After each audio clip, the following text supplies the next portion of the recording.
Hello student, आज આપણે ધોરણ 12 કેમિસ્ટ્રીમાં ચેપ્ટર નંબર 1 ઘન અવસ્થામાં સ્ફટિક લેટિસ અને એકમ કોષો વિશે ભણીશું। આગળના લેક્ચરમાં આપણે ઘનના પ્રકાર વિશે ભણી ગયા। એ ઘનના પ્રકારોમાં આપણે આણ્વીય ઘન, આયનીય ઘન, ધાત્વિક ઘન, સહસંયોજક ઘન વિશે ભણ્યું।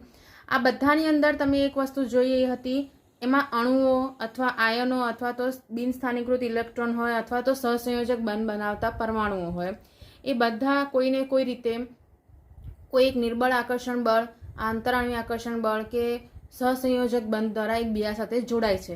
પણ જ્યારે આ જોડાય છે ત્યારે કેવી રીતે જોડાઈ અને એક નવું બંધારણ તૈયાર કરે છે એના વિશેની આપણે વાત કરીશું।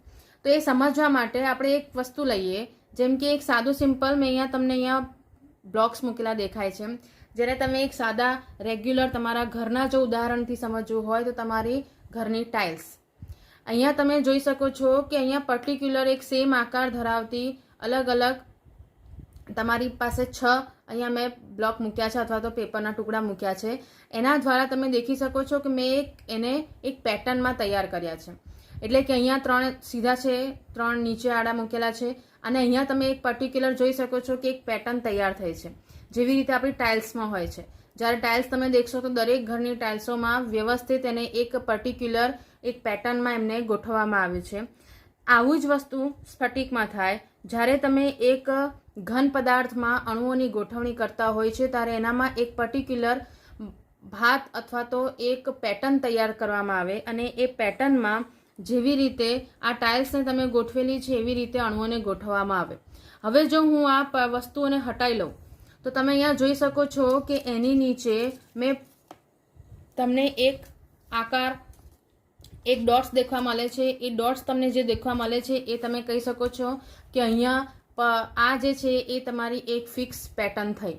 આ પેટર્નમાં તમે જે પણ જગ્યાએ આ ડોટ્સ મૂકેલા છે એ એના શું થયા, અણુઓ મૂકવાના સ્થાન।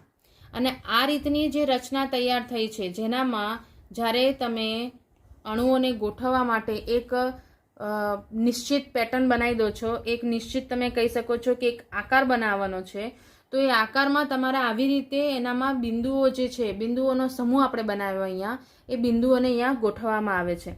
આ જે બંધારણીય એકમો ગોઠવવા માટેનો જે એક પેટર્ન બની છે અથવા તો એક સાદી સિમ્પલ ભાષામાં કહીએ છીએ એક ઢાંચો તૈયાર થયો છે, એને આપણે શું કહીશું, સ્ફટિક લેટિસની રચના, જેને આપણે અવકાશીય લેટિસ પણ કહી શકાય છે। આ એવી કાલ્પનિક રચના છે કે જેનામાં તમે અણુઓને ગોઠવીને એનું બંધારણ તૈયાર થાય છે એવી માહિતી આપી શકો છો। દરેક ઘન જે છે એની દરેકની ઘનની અવકાશીય લેટિસ રચના જે છે એ અલગ અલગ છે। આની અંદર જ્યારે તમે આ જે બિંદુઓને કન્સિડર કરશો કે જે પેટર્નના ભાગ છે એને આપણે શું કહીશું, લેટિસ બિંદુ। આ લેટિસ બિંદુ ઉપર એક બંધારણીય એકમનો પાયો, ધારો કે એ છે, જેને હું શું કહી શકું છું, મોટિફ એ પણ કહીશ। આ મોટિફ એ જે છે અથવા તો તમે એને પાયો એ પણ કહી શકો છો, એ એવી રચના છે કે જેનામાં તમે આ પેટર્નની અંદર એની રચના ગોઠવો છો, એને એ રીતે મૂકશો કે એક આખી ફિક્સ અને એક નિશ્ચિત બંધારણ તમને તૈયાર મળી જશે। જેમ કે આ જ પેટર્નમાં હું આવી રીતે મારા અણુઓને ગોઠવું છું તો મને એનામાં એની એક નિશ્ચિત રચના મળી જાય છે। તો આ જે એક નિશ્ચિત રચના ગોઠવવા માટેની જે પેટર્ન બની છે એ પેટર્નને શું કહેવાય છે, અવકાશીય લેટિસ। અને આવી રીતે અવકાશીય લેટિસ દ્વારા જ્યારે સ્ફટિકના અંદર રહેલા અણુઓ એક ગોઠવણ કરે છે તો એના દ્વારા જે રચના તૈયાર થશે એને આપણે શું કહીશું, સ્ફટિક લેટિસ। અવકાશ લેટિસ અથવા તો સ્ફટિક લેટિસ બંને વસ્તુ સેમ થઈ। અહીંયા મોટિફ એફ જે છે એ મોટિફ એફ જે છે એ પર્ટિક્યુલર તમને અણુઓની ગોઠવણી દર્શાવવા માટેની રચના માહિતી પૂરી આપે છે। તમે આની અંદર જે રીતનો મોટિફ ગોઠવશો એ રીતનો તમને સ્ફટિક તૈયાર થશે। અવકાશીય લેટિસમાં બિંદુઓની ગોઠવણી જે છે આવી રીતે પણ હોઈ શકે છે અથવા તો બીજા જે આપણે કહીએ કે બીજી જે લેટિસ રચના કેવી હોય તે ઓલ્ટરનેટ, એટલે કે જે 2 લેયર બની રહ્યા છે એ 2 લેયરમાં અણુઓનું સ્થાન જે છે એ ઓલ્ટરનેટ હોય અને એવી રીતે પણ એની રચના થઈ જાય છે। આ જે છે એ સામાન્ય રીતે કહેવા જાઉં છો કાલ્પનિક શબ્દ એટલા માટે વાપરીએ છીએ કારણ કે એવું જરૂરી નથી કે આપણે અહીંયા જે ડ્રો કર્યું છે એના આધારે જ સ્ફટિક તૈયાર થાય છે. દરેક સ્ફટિકની પોતપોતાની રચના હોય છે. આની અંદર સ્ફટિક પદાર્થોના કોન્સેપ્ટમાં જો વાત કરીએ તો સ્ફટિક પદાર્થોના કોન્સેપ્ટમાં અવકાશીય લેટિસ બિંદુઓની ત્રિપરિમાણીય ગોઠવણી થાય છે, જેનામાં તમે એને 3 ડાયમેન્શનથી જોઈ શકો છો, ઉપરથી, નીચેથી, સાઈડ પરથી, બધી બાજુથી. જ્યારે બંધારણીય મોટિફને લેટિસ બિંદુઓ સાથે સાંકળતા એક સ્ફટિકની રચના તૈયાર થઈ જાય ત્યારે તમે એને 3 ડિગ્રીમાં એને જોઈ શકો છો. આની અંદર સ્ફટિકમાં મોટિફની રચના પુનરાવર્તિત થાય છે. એનામાં અવકાશીય ગોઠવણી જ્યારે થશે તો એ બધી બાજુથી તમને એક સમાન દેખવા મળે, એટલા માટે એને કહી શકાય કે એનો દિક વિન્યાસ સમાન હોય છે. આની અંદર જ્યારે એક મોટિફ એટલે કે તમે જ્યારે અણુને ગોઠવો છો તો એ બધાનું પર્યાવરણ એટલે કે એની આસપાસની રહેલી રચનાઓ પણ એક સરખી જ હોય. હવે સ્ફટિક લેટિસની અમુક લાક્ષણિકતાઓ છે, એની જો વાત કરીએ તો એનામાં તમને કીધું છે કે લેટિસનું પ્રત્યેક બિંદુ જે છે એને તમે લેટિસ બિંદુ જ કહેવાય અથવા તો એને લેટિસ સ્થાન કહી શકો છો. સ્ફટિક લેટિસનું પ્રત્યેક બિંદુ એક ઘટક કણ દર્શાવે છે. તમે અહીંયા પર્ટિક્યુલર જ્યારે એક ડોટ બતાવો છો તો એનામાં તમે એવું કહી શકો છો કે અહીંયા એક અણુ કે પરમાણુ ગોઠવાઈ શકશે અને એ તમારો પર્ટિક્યુલર શું કહેવાશે? ઘટક કણ. ત્રીજો પોઈન્ટ લઈએ તો લેટિસનો ભૌમિતિક આકાર વ્યક્ત કરવા માટે લેટિસ બિંદુઓને સીધી લીટીઓથી જોડવામાં આવે છે. એટલે જો મારે આનામાં આ લેટિસ બિંદુઓ જે મારી પાસે અવકાશીય લેટિસની રચના હોય એને જો હું સીધી લીટીથી જોઈન્ટ કરી તો મારી પાસે એક ફિક્સ નવો નિશ્ચિત બંધારણીય આકાર તૈયાર થઈ જાય. આ જે રચનાઓ થાય છે એની અંદર તમારી પાસે જે ઘનનું બંધારણ સમજવા માટેની રીત છે એ સમજવા માટેની આપણે અહીંયા વસ્તુ કરી રહ્યા છીએ કે સ્ફટિક લેટિસ શું હોય છે. એક જેમ આપણે કહીએ ને, તમે કોઈ પણ મોલ્ડની અંદર વસ્તુ મૂકો છો તો એ વસ્તુનો આકાર પછી મોલ્ડ જેવો થઈ જાય છે. તો અહીંયા આપણે આ મોલ્ડની વાત કરી રહ્યા છે જેને આપણે અવકાશીય લેટિસ અથવા તો સ્ફટિક લેટિસ કહીશું. એની અંદર જ્યારે અણુ પરમાણુઓની ગોઠવણી થશે તો એના આધારે તમને આખો નવો ઘન પદાર્થ તૈયાર થઈ જશે. સ્ફટિકને જો સંપૂર્ણપણે તમારે એને સમજવું હોય તો તમારે આખા સ્ફટિકનો કોઈ પણ એક નાનો ટુકડો કન્સિડર કરવો પડે, કારણ કે આખો સ્ફટિક અથવા તો આખો ઘન હું બધી રીતે સમજી શકતા નથી. તમારે એને સમજવા માટે કોઈ પણ એક નાનો ટુકડો લઈશું અને એના આધારે તમે આખા સ્ફટિકને સમજી શકો છો. આની અંદર જ્યારે સ્ફટિક તૈયાર કરવો હોય અથવા તો તમારે એક એકમ કોષ તૈયાર લેવો હોય તો એ એકમ કોષ તમારે એવી રીતે લેવાનો કે તેની લંબ બાજુઓ ટૂંકામાં ટૂંકી હોય. બીજું, તેને ત્રિપરિમાણમાં એકમ કોષના સ્થાનાંતરીય વિસ્થાપનથી સમગ્ર સ્ફટિકની રચના તૈયાર થાય એ રીતે તમારે એને એ એકમ કોષને તૈયાર કરવાનો છે અથવા તો સ્વીકાર કરવાનો છે. જેમ કે હું એવું કહી શકું કે મારી પાસે સપોઝ કે આ એકમ કોષ છે. આ એકમ કોષને જ્યારે હું એક ફિક્સ દિશામાં ફેરવીશ તો એના આધારે તમને એક આખો સ્ફટિક તૈયાર થાય છે એવું કહેવાય. સપોઝ કે હું એની આ બાજુ દિશા રાખું છું તો એનામાં આ એકમ કોષને તમારે પુનરાવર્તિત કરવાનો છે અને એવી રીતે એને પુનરાવર્તિત કરવાનો કે એક સ્ફટિક તૈયાર થઈ જાય. હવે જો આપણે અહીંથી આને અહીંયા ટ્રાન્સફર કર્યો તો આવી રીતની રચના તૈયાર થઈ. હવે એને આ જ એકમ કોષને જો હું નીચેની દિશા સાઈડ કરીશ તો મારી પાસે આ રીતની રચના થશે. એના પછી આ એકમ કોષને હું અહીંયા શિફ્ટ કરીશ તો મારી પાસે આ રીતની રચના થશે. આને તમે જોઈ શકો છો કે આવી રીતે તમે સ્થાનાંતરીય વિસ્થાપન કરો છો, જેના આધારે એવો આપણે વિભાગ તૈયાર કર્યો છે, એક પસંદ કર્યો છે કે જેનું તમે સ્થાનાંતરીય વિસ્થાપન કરો છો તે એક આખો સ્ફટિક તૈયાર થઈ ગયો. એવો જેને આ જે ભાગ લઈશું એને આપણે શું કહીશું? એકમ કોષ. એકમ કોષ વસ્તુ એવી છે કે જે એક જ પાર્ટ આખા સ્ફટિકને નિર્દેશ કરી શકે છે અથવા તો એનું મહત્વ દર્શાવી શકે છે. આની અંદર સામાન્ય રીતે જો વસ્તુ સમજીએ તો એવું કહેવા માંગીએ છીએ આપણે કે જ્યારે તમારી પાસે આખા સ્ફટિકની રચના તમારે ડિસાઇડ કરવી હોય તો એ આખા સ્ફટિકની રચના લેવાની જગ્યાએ તમે કોઈ પણ એક એનો નાનો ટુકડો લઈશું તો પણ એ વસ્તુ આપણે એનામાં સમજી શકીએ છીએ, જે એના બધા જ ગુણધર્મોની માહિતી આપી શકે છે. આમ એકમ કોષ એક એવો નાનકડો ભાગ છે જે આખા સ્ફટિકની રચના આપણને સમજાઈ શકે છે.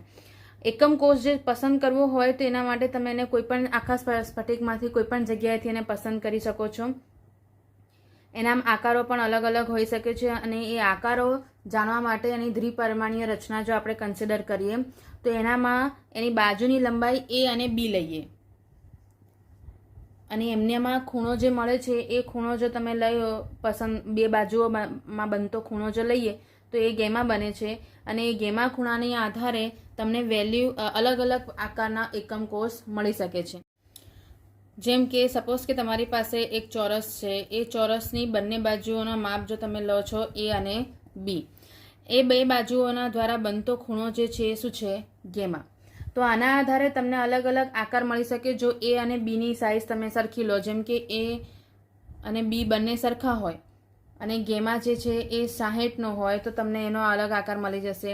જો એ અને બી સરખા હોય, અલગ અલગ હોય, સરખા ના હોય અને ગેમાની વેલ્યુ 90 ડિગ્રી હોય તો તમને અલગ એકમ કોષ મળી જશે. જો એ અને બી સરખા જ હોય અને ગેમાની વેલ્યુ સપોઝ કે 90 ડિગ્રી છે તો પણ એ તમને અલગ આકાર મળશે. આમ એ અને બીની વેલ્યુ અને ગેમાની વેલ્યુ ઉપરથી તમને અલગ અલગ આકાર ધરાવતા એકમ કોષ તમે મેળવી શકો છો. એકમ કોષની જો વાત કરીએ છીએ તો આપણે જેમ કીધું એમ કે એક આખા સ્ફટિકમાંથી એક નાનો ભાગ એને લેવાનો છે અને એ તમારો એકમ કોષ બને. જ્યારે એક ચોરસ ઘનની વાત કરીએ છીએ, એ ચોરસ ઘનમાં જો તમે એકમ કોષ કન્સિડર કરો છો તો એની અંદર એ આખા એકમ કોષ, આખા સ્ફટિકનો એક નાનો ભાગ મળે એવું કહેવાય. મારી પાસે જો ચોરસ સ્ફટિક હશે અને એ ચોરસ સ્ફટિકનો જ્યારે હું એકમ કોષ લઉં છું તો એ એકમ કોષ પણ કેવો હશે? ચોરસ હશે. જ્યારે તમારે એકમ કોષની આકૃતિ ડ્રો કરવી હોય તો તમારે આવી રીતે એને ડ્રો કરી શકો છો. બે ચોરસ બનાવવાના અને પછી એમના જે છેડા છે એને તમારે જોઈન્ટ કરવાના. આની અંદર જો વાત કરો છો તો આપણે જેમ હમણાં કીધું કે અહીંયા મારી પાસે 3 બાજુઓ થઈ ગઈ. હવે એ, બી અને આ સી, અને એ ત્રણની વચ્ચે 3 બાજુઓની અંદર બને છે 3 ખૂણા. એ 3 ખૂણા જો લઈએ તો એ છે આલ્ફા, બીટા અને ગેમા. આમ અહીંયા તમે એક રીતે કહી શકો છો કે જ્યારે એક સ્ફટિક લેટિસનો એક નાનો ભાગ લઈએ છે અને એની જો ત્રિપરિમાણીય રચના જોઈએ, આ 3D ઇમેજ છે જેનામાં તમને એની અપર સાઈડ, બેક સાઈડ અને લોઅર સાઈડ બધી જોવાય. સપોઝ કે આ રીતે આ એક રીતનો ચોરસ છે. એ ચોરસમાં તમે એની ફ્રન્ટ સાઈડ દેખી શકો છો, આ નીચે એનો એન્ડ છે, આ એની બાજુઓ છે, એવી રીતે થયું. આ ઓપન ચોરસ છે એટલા માટે તમને આ રીતે જોવાય છે. આને જ્યારે તમે કન્સિડર કરો છો તો આ જ વસ્તુ મેં અહીંયા તમને બતાવી છે કે એનામાં તમારી પાસે જે એની સાઇડ્સ થઈ છે, આ એ, આ નીચેવાળી એ થઈ ગઈ, આ સી થઈ ગઈ, આ બી થઈ ગઈ અને એમની વચ્ચેના જે 3 એંગલ છે એ 3 એંગલ તમને અહીંયા આપી દીધા છે, આલ્ફા, બીટા અને ગેમા. અહીંયા આ ત્રિપરિમાણીય સ્ફટિકની લાક્ષણિકતાઓની જો વાત કરીએ છીએ તો તેના પરિમાણો જે છે એમની 3 ધાર છે. 3 ધાર છે. ધાર એટલે બીજું કશું નહીં, શું કહેવાય એને? બાજુ કહી શકો છો. એ 3 ધાર જે છે એ તમારી કઈ થઈ? એ, બી અને સી. એ પરસ્પર એકબીજાને લંબ હોય છે. એને લંબ હોય એટલે તમારે જો સાદું સિમ્પલ વસ્તુ સમજવી હોય તો અહીંયા તમે જોઈ શકો છો કે જો હું આ 1, 2 અને આ 3ની વાત કરું છું તો એ 3 એકબીજાથી લંબ છે. 90 ડિગ્રીનો એંગલ બને છે અને તમને નીચેની જે ત્રીજી લાઈન છે એ તો દેખાતી જ નથી. એટલા માટે એ 3 ધાર જે છે એ પહેલી શું આવી જાય? એકબીજાથી લંબ છે. આ ઉપરાંત જ્યારે તમે એના ખૂણાઓની વાત કરો છો તો તમને 3 ખૂણા મળી જાય છે અથવા તો 3 ધાર વચ્ચેના જે 3 ખૂણા મળ્યા છે એ આલ્ફા, બીટા અને ગેમા છે. આલ્ફા જે છે એ પર્ટિક્યુલર બી અને સી વચ્ચે બને છે. બીટા જે છે એ અને સી વચ્ચે બને છે અને ગેમા જે છે એ અને બી વચ્ચે બનતો ખૂણો છે. આ 6 પરિમાણોની વેલ્યુ જો તમને ખબર હોય તો તમે એક એકમ કોષની બધી જ રીતે માહિતી મેળવી શકો છો. હવે જ્યારે આ એકમ કોષોને તમે વિસ્તૃત રીતે જ્યારે એનામાં 2 ભાગ પાડશો, એનો જ્યારે વર્ગીકરણ કરે છે અથવા તો એના પ્રકાર એને સમજીએ આપણે તો એના મુખ્યત્વે 2 ભાગ પડશે. એક પહેલું જે પડે છે એને આપણે કહીશું આદિમ કોષ અને બીજું જે પડશે એને કહેવાશે કેન્દ્રિત કોષ. આદિમ કોષની વાત કરીએ છીએ તો જ્યારે એક ઘટક કણો, આદિમ કોષ એવી છે કે જે ઘટક કણો છે એટલે કે જે અણુ પરમાણુ અથવા તો આયનોને તમે ગોઠવશો સ્ફટિકમાં, એ ઘટક કણો માત્ર એકમના ખૂણાઓ ઉપર જ હાજર હોય તો એને શું કહેવાશે? આદિમ કોષ. આદિમ કોષની વાત કરીશું તો આદિમ કોષમાં જેમ કીધું એ પ્રમાણે કે અણુઓ જે છે એ ફક્ત ક્યાં ગોઠવાયેલા હોય છે? એના ખૂણા ઉપર.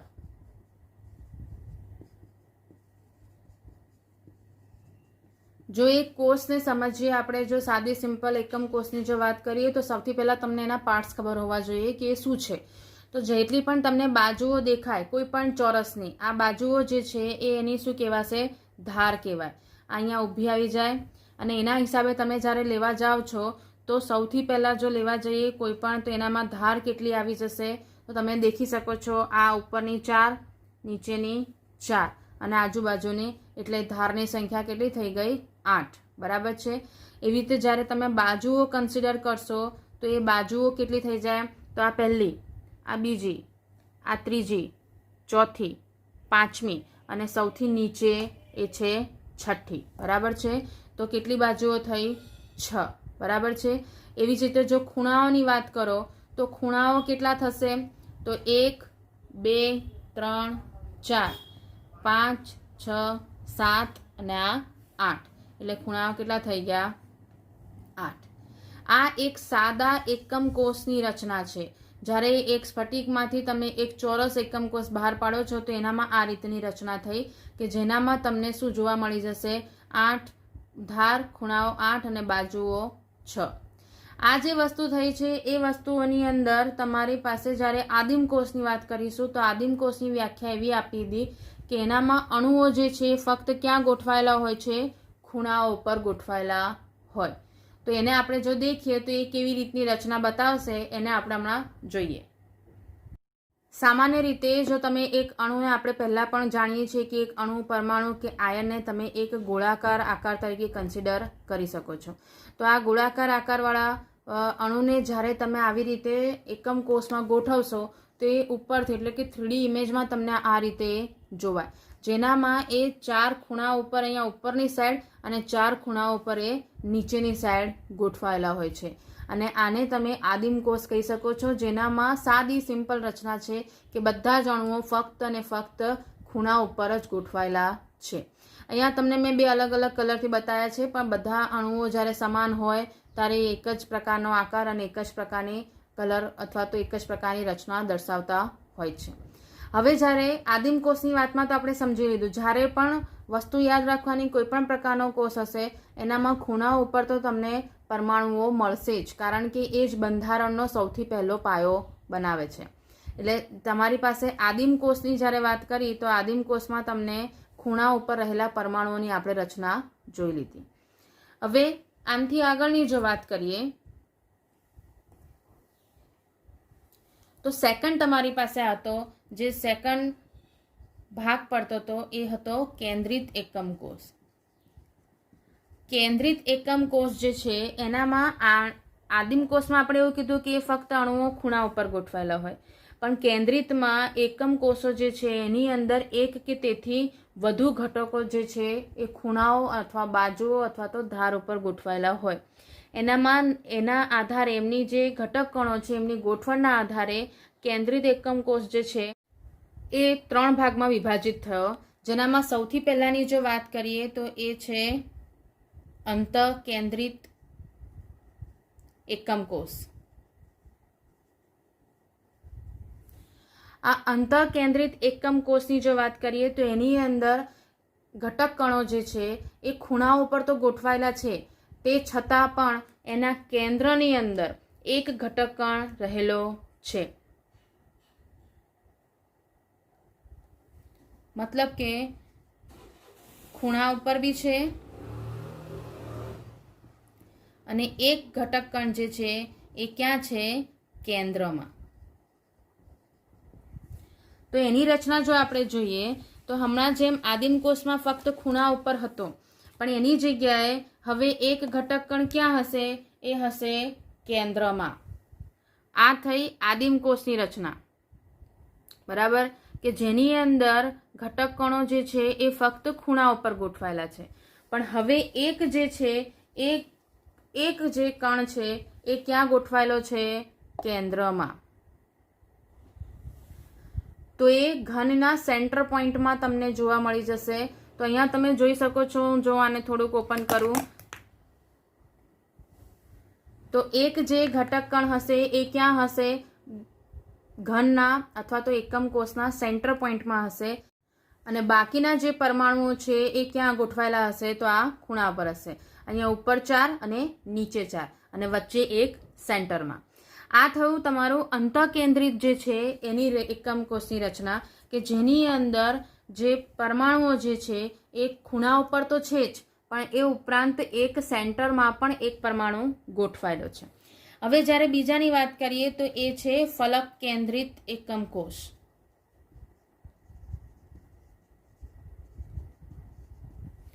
ફલક એટલે બીજું કશું નહીં, બાજુઓ છે.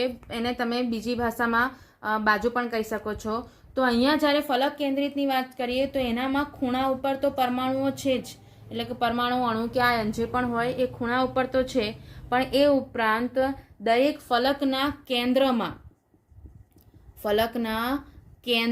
પણ એક એક ઘટક કણ રહેલો છે. અને હમણાં જ આપણે ફલક લીધી કે ફલક કેટલી છે અથવા તો બાજુઓ કેટલી છે? 6 બાજુઓ છે. તો 6 બાજુઓના કેન્દ્રમાં તમને એક એક ઘટક કણ જોવા મળશે. હવે આપણે એની રચનાને જો જોઈએ તો તમારી પાસે આવી રીતે જે ખૂણા ઉપર તો પરમાણુ ગોઠવાયેલા છે, પણ હવે દરેક બાજુઓના સેન્ટરમાં, એટલે આવી રીતે તમારી પાસે એક અણુની ગોઠવણી થશે કે જે દરેક ફલકના કેન્દ્રમાં એક ઘટક કણ બનશે. એટલે જો એને આપણે એકલા સમજીએ કે એ ક્યાં ગોઠવાયેલું હશે તો એ આવી રીતે હશે. બરાબર છે? જે ફલક છે આ બાજુઓ જે છે એ બાજુઓના સેન્ટર પોઈન્ટમાં. જો હું આ બાજુની વાત કરું છું તો એ આ બાજુના સેન્ટર પોઈન્ટમાં, જો એ આવી રીતે હશે તો એ આ બાજુના સેન્ટર પોઈન્ટમાં. બરાબર છે? એટલે જે બાજુથી તમે એને લેશો એ બાજુના એ સેન્ટર પોઈન્ટમાં દરેક ફલકના કેન્દ્રમાં એક એક તમારો ઘટક કણ એક્સ્ટ્રા જોવા મળી જાય. એને શું કહેવાશે? ફલક કેન્દ્રિત કહેવાય. ફલક કેન્દ્રિત ઘન કહેવાશે અથવા તો ફલક કેન્દ્રિત એકમ કોષ કહીશું. એના ઉપરાંત ત્રીજું જો ઉદાહરણ લઈએ તો ત્રીજું ઉદાહરણ જે આપ્યું છે એ છે અંત અથવા તો છેડો જે છે એને કહીશું.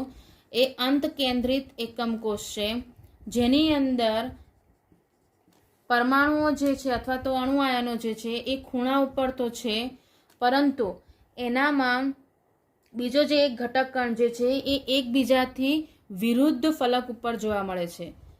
એકબીજાથી વિરુદ્ધ ફલકના કેન્દ્રમાં જોવા મળે. બરાબર છે? વિરુદ્ધ ફલકના કેન્દ્ર ઉપર જોવા મળે છે એનો મતલબ કે એનામાં પાસે નહીં, પરંતુ સામસામેની સાઈડ તમારે એ ઘટક કણો ગોઠવાયેલા હશે. હવે જો એનું સ્ટ્રક્ચર આપણે દેખીએ તો એ કેવી રીતનું હશે એની વાત કરીએ.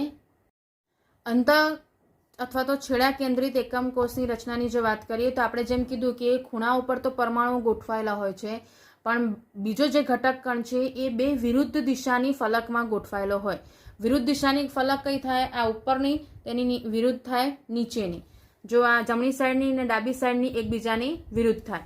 તો અહીંયા જ્યારે ફલકના તમારે બતાવવા હોય તો એ આ રીતની રચના બતાવશે કે જેનામાં ફલકના સેન્ટરમાં, એ પણ વિરુદ્ધ ફલકના સેન્ટરમાં જો પરમાણુઓ ઘટક કણો ગોઠવાયેલા હોય તો એને શું કહેવાશે? અંત કેન્દ્રિત એકમ કોષ. એનામાં ખૂણા ઉપર તો પરમાણુઓ છે જ, પણ એનાથી વિરુદ્ધ દિશામાં પણ છે.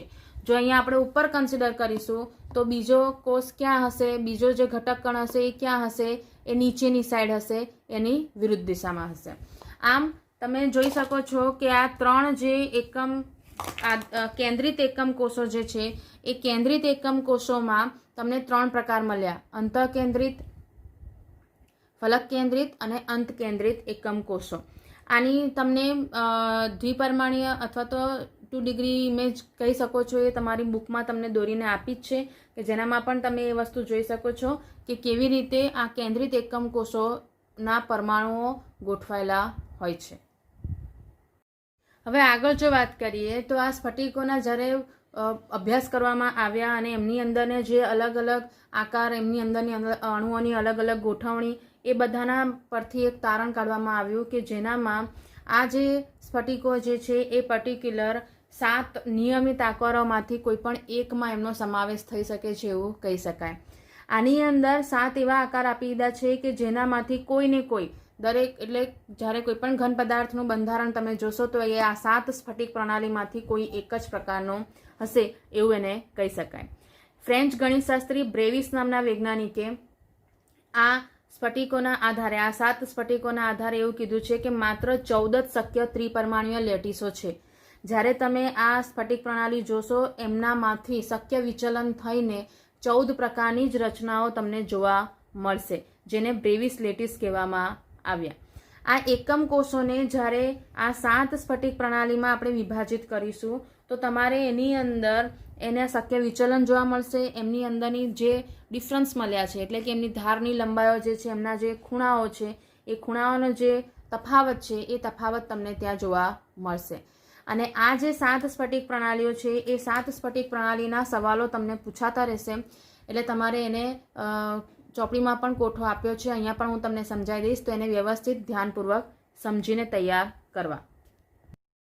સૌથી પહેલી સ્ફટિક પ્રણાલીની વાત કરીએ તો એનામાં સૌથી પહેલા આવશે એ છે સમઘનીય, જેને ઇંગ્લિશમાં કહેવાશે ક્યુબિક. આના ઇંગ્લિશ વર્ડ્સ પણ યાદ રાખીશું તો તમને શોર્ટ ફોર્મમાં ટ્રીકના હિસાબે યાદ કરવા માટે ઇઝી પડી જશે. આનામાં શક્ય વિચલન જે છે હું તમને આના પછી સમજાવીશ, એટલે તમને ઇઝીલી કેવી રીતે યાદ રાખી શકો એના માટે તમને ટ્રીક આપી દઈશ. સ્ફટિક પ્રણાલીમાં સૌથી પહેલું તમને આપી દીધું છે સમઘનીય. આનામાં ધારની લંબાઈ જો કન્સિડર કરો છો, એટલે કે A, B અને C, આ ત્રણની ધારની લંબાઈ એક સરખી છે, એટલા માટે A B C લખાશે. એનામાં અક્ષીય ખૂણા બી જે છે, અક્ષીય ખૂણા એટલે આલ્ફા, બીટા અને ગેમા, એની વેલ્યુ પણ તમને 90 ડિગ્રી જ મળે છે. એટલે કે આમ સાદી રીતે જોવા જાવ તો આ એક ચોરસ પ્રકારની રચના થઈ ગઈ, જેનામાં બધે જ બાજુઓ સરખી છે અને ખૂણાઓ પણ 90 ડિગ્રી અંશના છે. એના ઉદાહરણ જો સમજીએ તો એ છે NaCl. NaCl પહેલાં પણ આપણે વાત કરી હતી કે ઘન અવસ્થામાં સૌથી બેસ્ટ ઉદાહરણ સમજવા માટે છે NaClનું. એના ઉપરાંત છે ઝિંક બ્લેન્ડ, કોપર ધાતુ.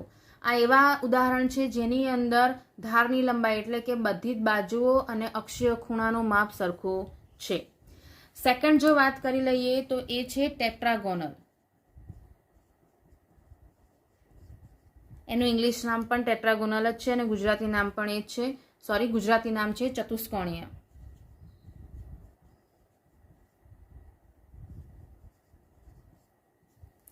ટેટ્રાગોનલનો તમારી અંદર જો ધારની લંબાઈ જોવા જઈએ તો એ ધારની લંબાઈમાં 2 બાજુઓ સરખી છે પણ એક બાજુ સરખી નથી. પણ એમના અક્ષીય ખૂણા જે છે એ 3 અક્ષીય ખૂણા 90 ડિગ્રીના જ છે. એટલે આનામાં 2 બાજુઓ સરખી છે અને એક બાજુ સરખી નથી. તમે એને લંબચોરસ સાથે કન્સિડર કરી શકો છો, જેનામાં તમે કહી શકો છો કે 2 બાજુ સરખી છે અને એક બાજુ સરખી નથી. એના ઉદાહરણ જો લઈએ તો એ છે સફેદ ટીન. આ ટીનનો એક કહી શકો છો અપરૂપ છે અથવા તો એના જેવો સમસ્થાનિક છે સફેદ ટીન. બીજું છે SnO2, TiO2, CaSO4. આનામાં ઉદાહરણો ઉપરથી પણ પૂછાય છે કે એમની ધારની લંબાઈ કેવી છે, એમની ખૂણાઓ કેવા છે, અથવા તો એ કઈ સ્ફટિક પ્રણાલી ધરાવે છે. તો તમને ઉદાહરણોના આધારે ખબર હોવી જોઈએ કે આ કયા સ્ફટિક પ્રણાલીનું ઉદાહરણ છે. એના પછી ત્રીજાની જો વાત કરીએ છીએ તો એ છે ઓર્થોરોમ્બિક.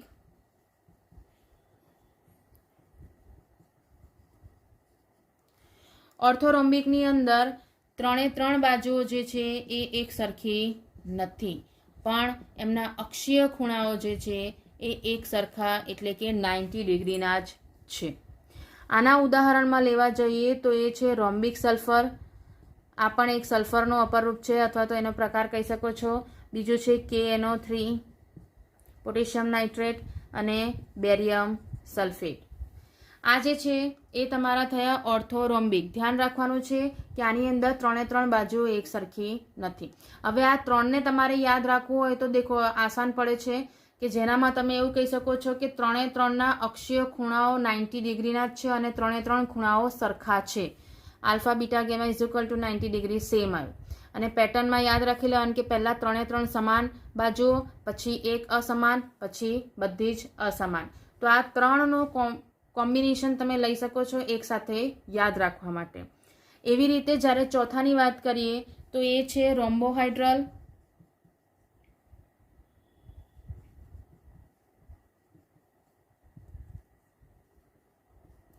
અથવા તો એને કહેવાય છે ત્રિકોણીય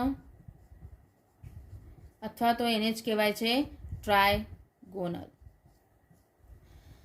આની અંદર જ્યારે વાત કરશો તો એનામાં તમારા જે બાજુઓ છે એ સરખી છે, એટલે કે A = B = C છે, પણ જે ખૂણાઓ જે છે એ ખૂણાઓ સરખા તો છે પણ એ 90 ડિગ્રીના નથી.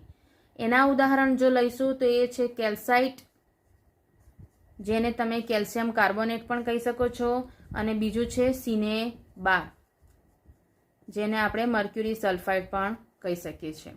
આનામાં ફરીથી સિક્વન્સ ચાલુ થઈ A = B = C, પણ આના કરતાં બિલકુલ ઊંધું કે એનામાં આલ્ફા બીટા અને ગેમાની વેલ્યુ 90 ડિગ્રીઝ નથી. નેક્સ્ટની જો વાત કરીએ, નેક્સ્ટ જે સ્ફટિક પ્રણાલી લઈશું એ છે ષટકોણીય અથવા તો એને કહેવાય છે હેક્ઝાગોનલ.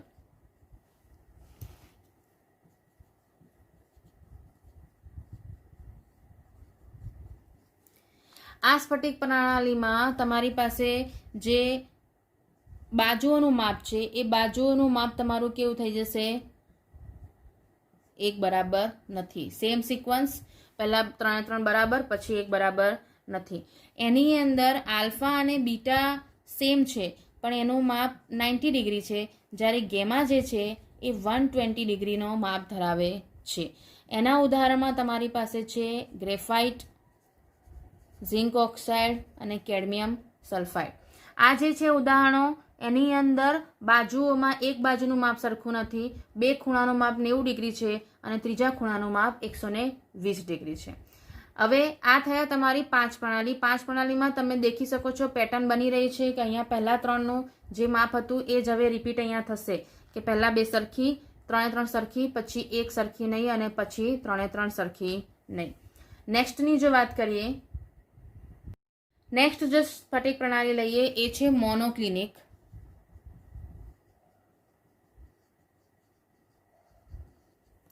આ સ્ફટિક પ્રણાલીમાં જે રીતે કીધું એમ પેટર્ન બની એ હિસાબે અહીંયા 3 બાજુઓ છે એ એક સમાન નથી, અને એની અંદર જ્યારે તમે ખૂણાઓની વાત કરીશો તો અહીંયા આલ્ફા અને ગેમા જે છે એ 90 ડિગ્રીના છે, પરંતુ બીટા જે છે એ 90 ડિગ્રીનો નથી. અહીંયા બીટાનું માપ તમને આપેલું નથી, એટલે તમારે ખાલી ધ્યાન એટલું રાખવાનું કે આલ્ફા અને ગેમા જે છે એ 90 ડિગ્રી છે પણ બીટા 90 ડિગ્રી નથી.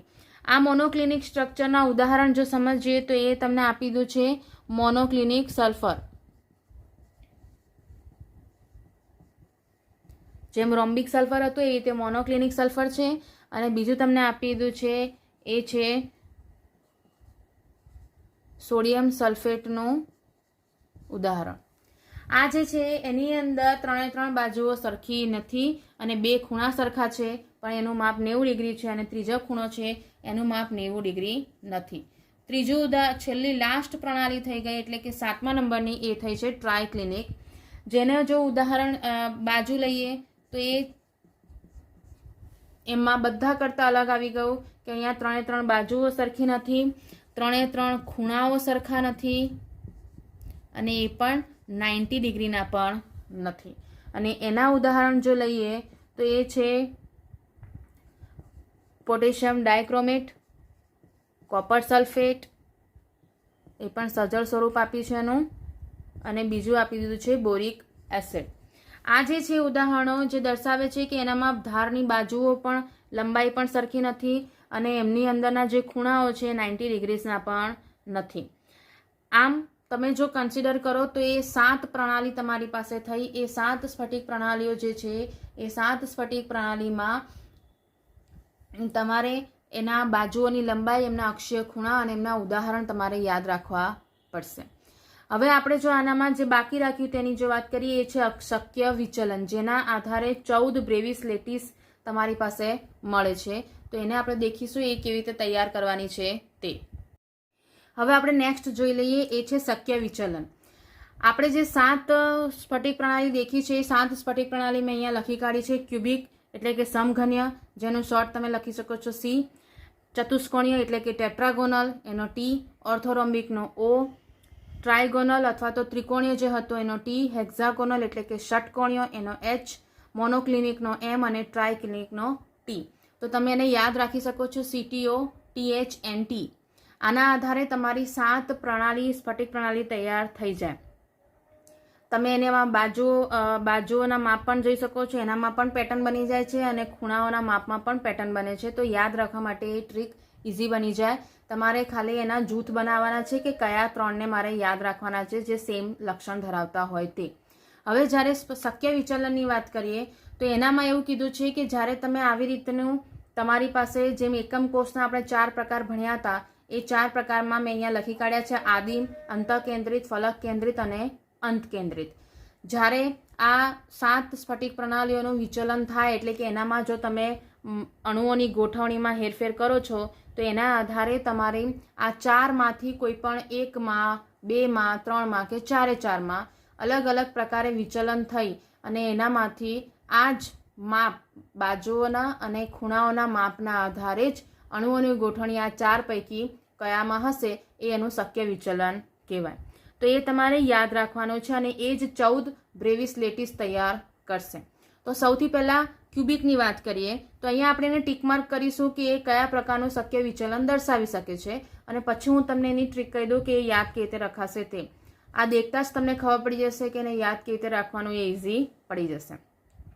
ક્યુબિકની વાત કરીએ છીએ તો ક્યુબિક એવું છે કે જેનામાં આદિમ કોષ જે છે એની અંદર એનું શક્ય વિચલન આદિમમાં, અંતઃકેન્દ્રિતમાં અને ફલક કેન્દ્રિતમાં એ 3ની અંદર ક્યુબિક જે છે શક્ય વિચલન દર્શાવી શકે છે. એટલે એને તમે કહી શકો છો કે એનો ટોટલ આંકડો કેટલો થયો? 3. જ્યારે તમે ટેટ્રાગોનલની વાત કરશો તો એ ફક્ત આદિમ અને અંતઃકેન્દ્રિતમાં જ શક્ય વિચલન દર્શાવે છે, બાકી બેમાં દર્શાવતું નથી. હું જેટલામાં શક્ય વિચલન દર્શાવે છે એનામાં જ ટીક કરું છું. જે ખાલી ખાના રહ્યા છે એના મતલબ કે એનામાં એ શક્ય વિચલન દર્શાવતા નથી. ઓર્થોરોમ્બિકની જ્યારે વાત કરશો તો એ ફરીથી એ 3માં દર્શાવશે, અંતઃકેન્દ્રિત, ફલક કેન્દ્રિત, એ 4માં દર્શાવે છે. ઓર્થોરોમ્બિક એકલૌતું એવું છે કે જે 4માં શક્ય વિચલન દર્શાવશે. બાકીના 7 પ્રણાલીમાં કોઈ પણ બીજું જે છે એ 4માં શક્ય વિચલન દર્શાવતું નથી. ખાલી ઓર્થોરોમ્બિક જ જે છે એ 4માં શક્ય વિચલન દર્શાવી શકે છે. ઓર્થોરોમ્બિક જેનામાં 3 બાજુઓ સરખી નથી પણ એનામાં 3 ખૂણાના માપ 90 ડિગ્રી હતા. આગળ જો વાત કરીએ ટ્રાયગોનલની અંદર ફક્ત એ આદિમ કોષમાં જ બતાવે છે એટલે કે સિંગલ એક જ શક્ય વિચલન દર્શાવી શકશે. એવું જ સેમ હેક્ઝાગોનલમાં છે. હેક્ઝાગોનલ એટલે સ્ફટિકીય રચના થઈ, ષટકોણીય રચના થઈ. એ ષટકોણીય રચનામાં પણ એ ફક્ત આદિમમાં જ એનું શક્ય વિચલન દર્શાવે છે, બાકીનામાં દર્શાવતું નથી. જ્યારે મોનોક્લિનિકની વાત કરીશું તો એ આદિમ અને અંત છેડામાં શક્ય વિચલન દર્શાવે છે. અને સૌથી છેલ્લું આવશે ટ્રાયક્લિનિક. એ ટ્રાયક્લિનિક પણ ફક્ત આદિમમાં જ શક્ય વિચલન દર્શાવે છે. તો તમે જો આ ક્રમમાં સ્ફટિક પ્રણાલીઓ તૈયાર કરતા હોય તો તમે આનામાં જોઈ શકો છો. સૌથી પહેલું ખાનું યાદ રાખો તો આદિમ જે છે એ દરેકનું શક્ય વિચલન છે. મતલબ તમારી પાસે જ્યારે કોઈ પણ એક સિંગલનું પણ યાદ આવી જાય કે કયું શક્ય વિચલન દર્શાવે છે તો તમે આદિમ તો કમ્પલસરી લખી શકો છો કારણ કે એ દરેકમાં શક્ય વિચલન દર્શાવે છે. હવે અંતઃકેન્દ્રિત શક્ય વિચલન દર્શાવતા ખાલી 3 જ: ક્યુબિક, ટેટ્રાગોનલ અને ઓર્થોરોમિક, CTO. એ 3 અંતઃકેન્દ્રિતમાં દર્શાવે છે, બાકીના કોઈ અંતઃકેન્દ્રિતમાં દર્શાવતા નથી. ફલક કેન્દ્રીમાં ફક્ત 2 જ: ક્યુબિક અને ઓર્થોરોમ્બિક. બરાબર છે, ક્યુબિક અને ઓર્થોરોમ્બિક મતલબ કે CO જે ફલક કેન્દ્રિતમાં તમારે દર્શાવે છે શક્ય વિચલન, બાકીના દર્શાવતા નથી. અંત કેન્દ્રિતમાં પણ 2 જ: ઓર્થોરોમ્બિક અને મોનોક્લિનિક. ઓર્થોરોમ્બિક જે છે જેની અંદર આપણે રોમ્બિક સલ્ફર ઉદાહરણ લીધું હતું અને મોનોક્લિનિક છે જેની અંદર આપણે મોનોક્લિનિક સલ્ફર ઉદાહરણ લીધું હતું. તો તમને સલ્ફરના ઉદાહરણ ઉપરથી પણ પૂછાય સવાલ કે મોનોક્લિનિક સલ્ફર કયા પ્રકારના શક્ય વિચલન દર્શાવે છે, તો તે વખતે યાદ રાખવાનું કે આદિમ અને અંતઃકેન્દ્રિત દર્શાવે છે. સેમ રોમ્બિક સલ્ફર માટે પણ સવાલ પૂછાય તો એનામાં પણ એ અંતઃકેન્દ્રિત શક્ય વિચલન દર્શાવે છે. એટલે અંતઃકેન્દ્રિતમાં પણ બે, ઓર્થોરોમ્બિક અને મોનોક્લિનિક. આના સિવાયના બાકીનામાં તમે જોઈ શકો છો કે સૌથી કોમન જે શક્ય વિચલન છે એ છે આદિમ. અંતઃકેન્દ્રિત માટે ખાલી 3 CTO જ, એટલે કે ક્યુબિક, ટેટ્રાગોનલ અને ઓર્થોરોમ્બિક. ફલકમાં 2 ક્યુબિક અને ઓર્થોરોમ્બિક, અંતઃકેન્દ્રિતમાં 2 ઓર્થોરોમ્બિક અને મોનોક્લિનિક. હવે જો હું બ્રેવિસ લેટાઇસની ટોટલ કરું તો 3 ને 2 5, 5 ને 4 9 ને 1 10, 11 12 13. સોરી, અહીંયા 2 છે એટલે ટોટલ કેટલા થઈ ગયા? 14. બરાબર છે. તો આ 14 જે છે એ બ્રેવિસ લેટિસની શક્ય વિચલનો બને છે, એટલે કે બ્રેવિસ લેટિસ બન્યા, જેના તમને ડાયાગ્રામ જે છે એ ચોપડીમાં આપી દીધા છે. આને યાદ રાખવા માટે કઈ પ્રણાલી કયા પ્રકારનો શક્ય વિચલન દર્શાવે છે તો તમે આ રીતથી યાદ રાખી શકો છો, તો થોડુંક ઇઝી પડશે. આનાથી આગળનો આપણે જ્યારે એનામાં આ એકમ કોષ જે છે એના પરમાણુઓની સંખ્યા અને એમની અંદરની રચનાઓ નેક્સ્ટ લેક્ચરમાં ભણીશું.